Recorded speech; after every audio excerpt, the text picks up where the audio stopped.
James Attfield was a father of 4, living in Colchester, Essex, in Great Britain. He was still recovering from a car accident, and in March of 2014, he decided to go to the bar. When he left, he ended up in Castle Park and passed out there. He woke up to being stabbed repeatedly. He screamed, but it was too late to defend himself. Disoriented and inebriated, there was little he could do. This complete stranger stabbed him over 100 times and stabbed his eyes out, and all he could do was cling to life. All that prompted the attack was being in the wrong place at the wrong time. The night he fell asleep drunk in the park would be his last.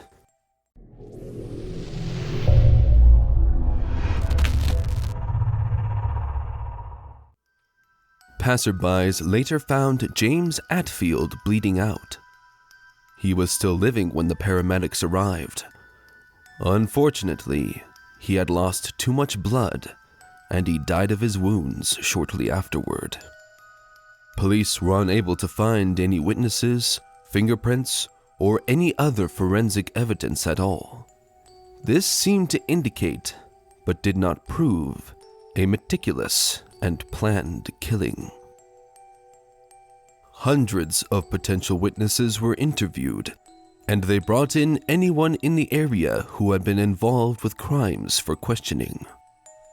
This effort surfaced some 29 suspects who couldn't be fully accounted for.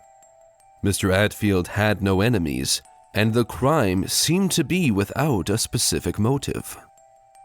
The police had come up empty-handed. Not long after, Nahid al-Manessa was brutally stabbed in much the same fashion.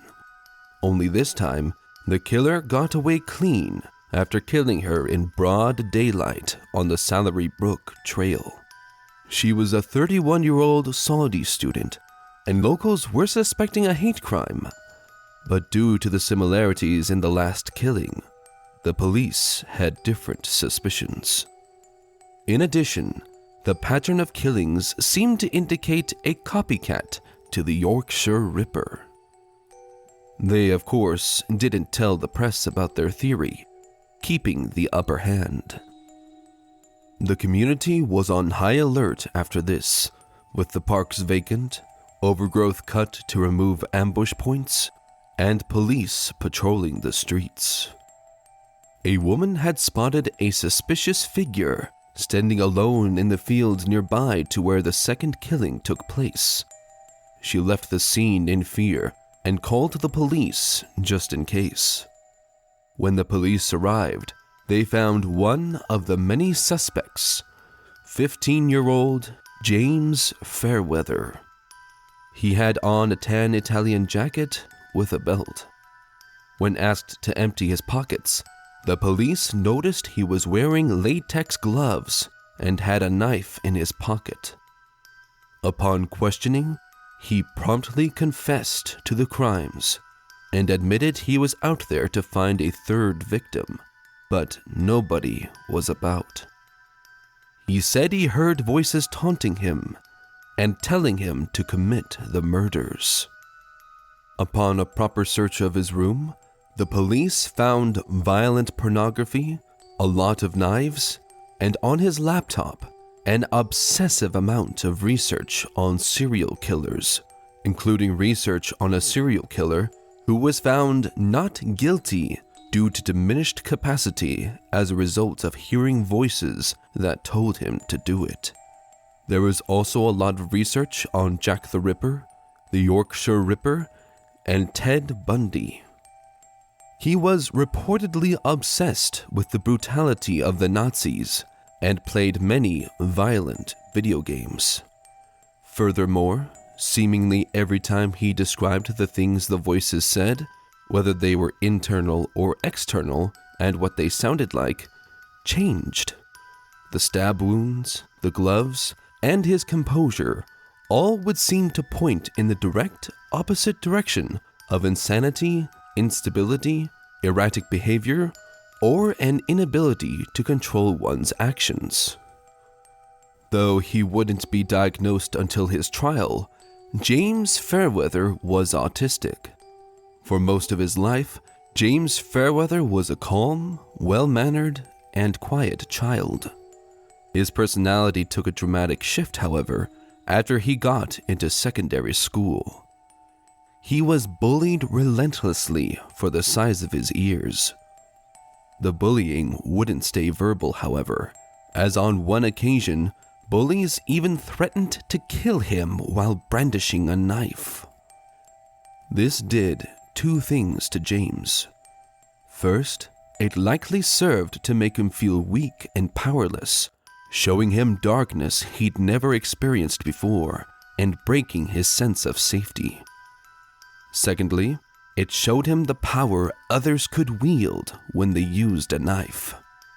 From that day forwards, he began openly fighting and threatening the other students, and even threatened to recreate the Columbine shootings. When asked about what job he wanted, he responded that he wanted to be a murderer. It was also at this time that his more violent obsessions formed.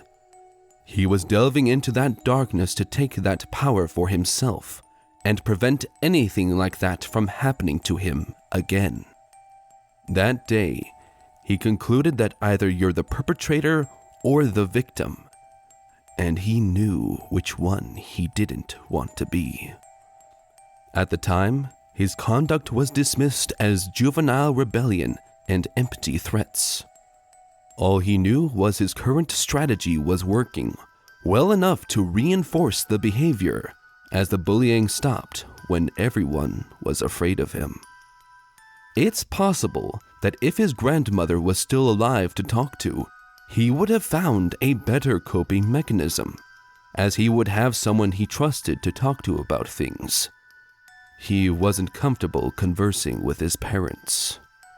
His autism played a minor role in his descent, as the obsessive tendencies amplified his new obsessions, and the social difficulty may have been what caused him to be a victim in the first place, as well as making it harder to find an appropriate solution. He continued to escalate past the point of no return when he was arrested for robbery at knife point. He was sentenced to 12 months of police supervision as a result. However, he managed to kill his first victim 3 days after sentencing. As a result of his confession and the evidence against him, the jury was called to deliberate on only one question. Was he responsible for his crimes, or was he telling the truth about his delusions? 3 separate expert witnesses all came to different conclusions, and his entire defense rested on his insanity. It was noted that he was mildly autistic. However, it was decided that this wasn't in any way valid to claim that this caused his violence, nonetheless providing a case for diminished responsibility for his actions. Ultimately, his complete lack of remorse and lack of mental instability, as well as the planned nature of his attacks and the measures he took to evade arrest, led the jury to conclude that he was completely responsible for his actions.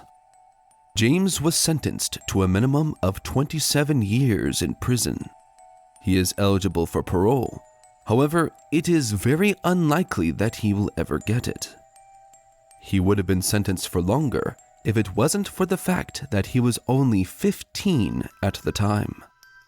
It goes without saying that the lives of the victims will never be the same, and their loved ones being ripped from them has left a hole in their lives.